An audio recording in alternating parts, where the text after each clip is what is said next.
Back to Blender Sushi Live Coding. In this episode, I'm gonna show you how to create a random gradient using sverchok nodes. So there's a lot of ways you can actually do this in Blender. You can use cycles and use the color ramp. That's kind of painting it in the U or the UV directions.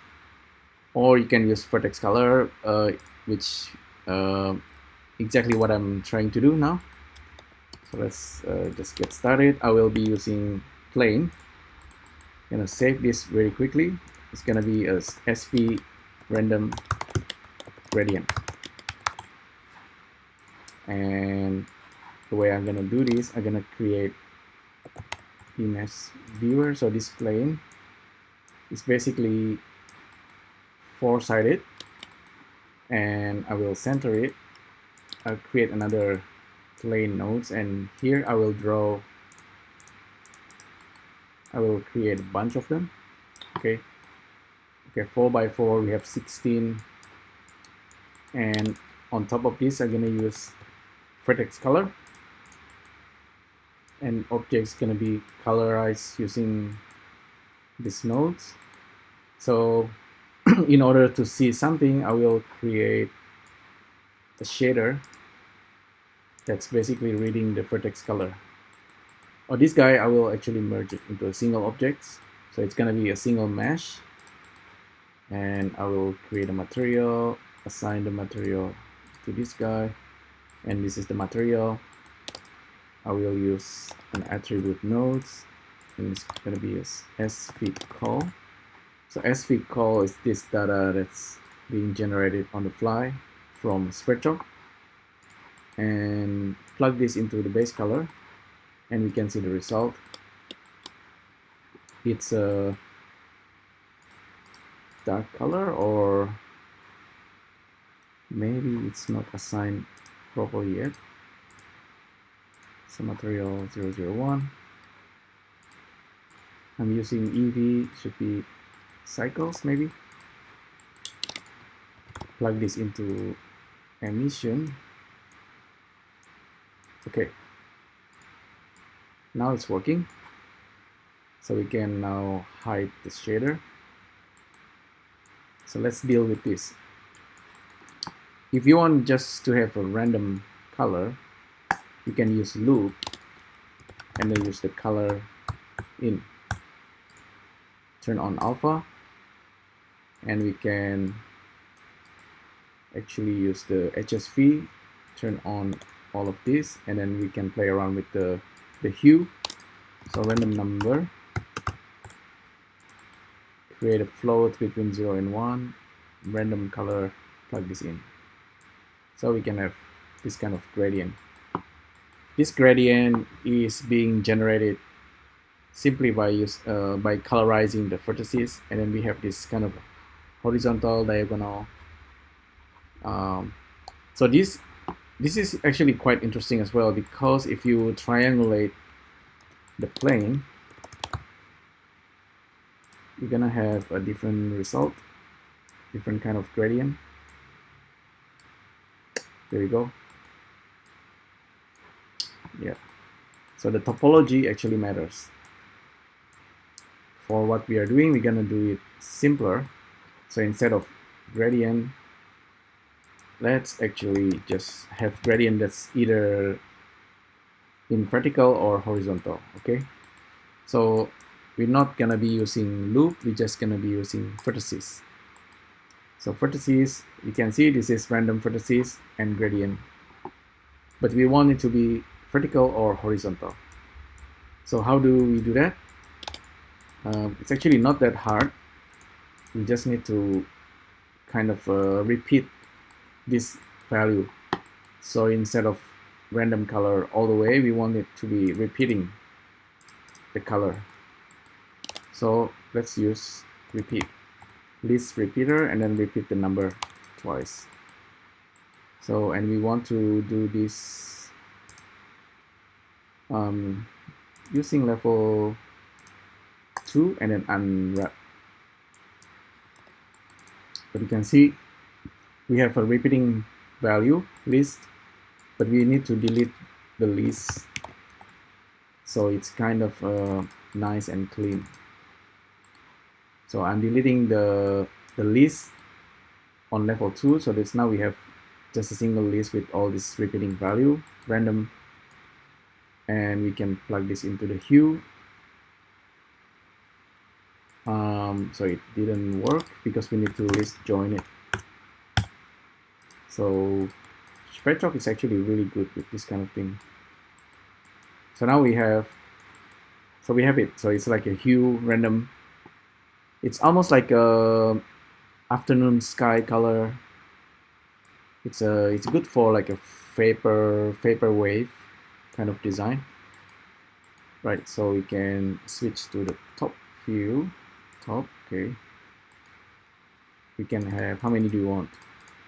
100, okay, or maybe make it 64 color. Just increase this until we have all the gradients on every face of this grid. So if you want to render this out now, let's actually do that.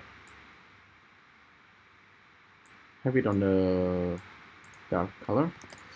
So we create a camera view,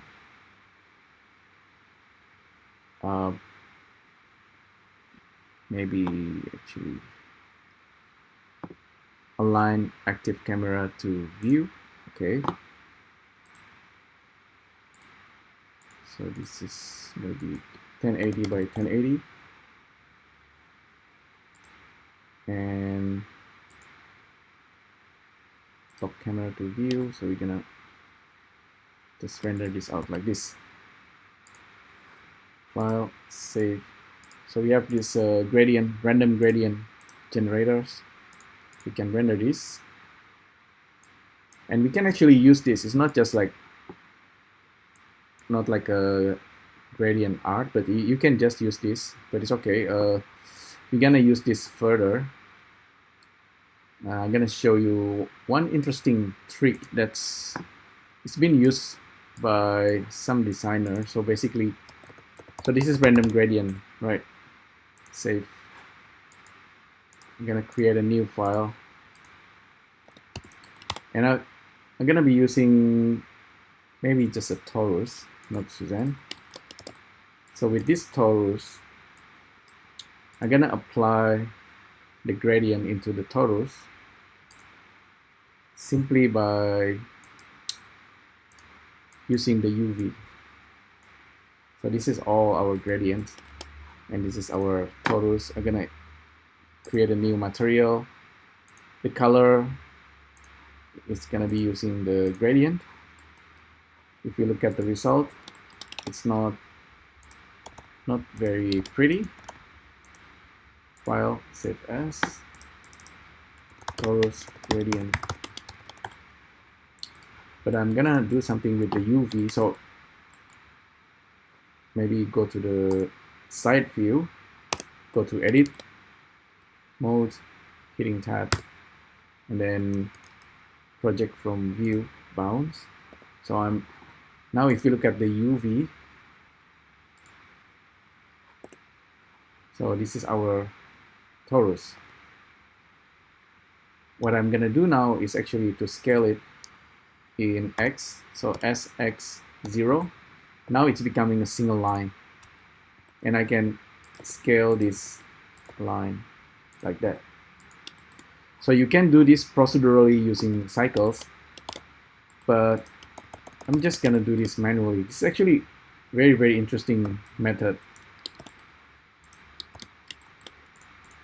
So now for each one of these guy, I can just simply move the UV. So as you already know, each objects can have its own UV, and this is actually nice because you can have control. Like designers love this kind of thing. You can actually select bunch of this guy and then go to edit mode, and then start to just select this I'm hitting L. Okay, my keyboard is probably broken, but you can start moving this thing around. Pretty sure you can select link. You can select it by the shell. So select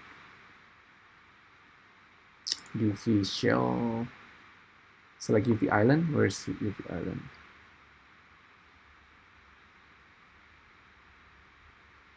Oh well, just do this one by one. Like that.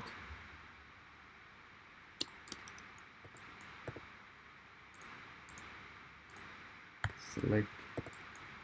So you get the drill. It's really, by the end of this tutorial, you're gonna have gradient on each of these torus, and it's all based on the gradient that we created earlier.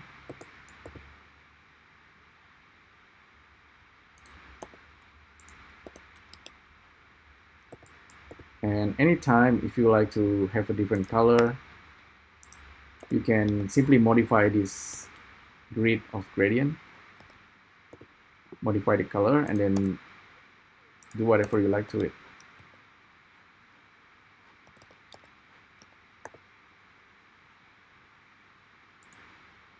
Sometimes you can even kind of rotate the gradient, get different color.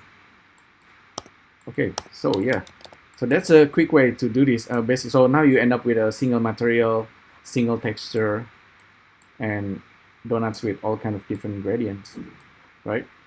Very cool method. I really like this, and whenever you like to make different changes, you can go back here. Instead of using HSV, maybe use RGB, and you can perhaps use a different random number. So these really should be,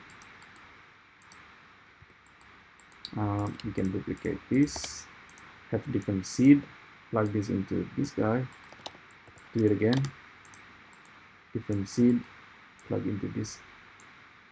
Now we have something that's a little bit more random with the color,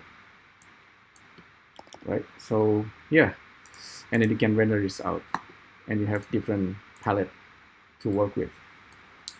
So this, so this is how you create random gradient. Hopefully this is useful. Let me know what you think, and I'll see you next time. Thank you. Bye.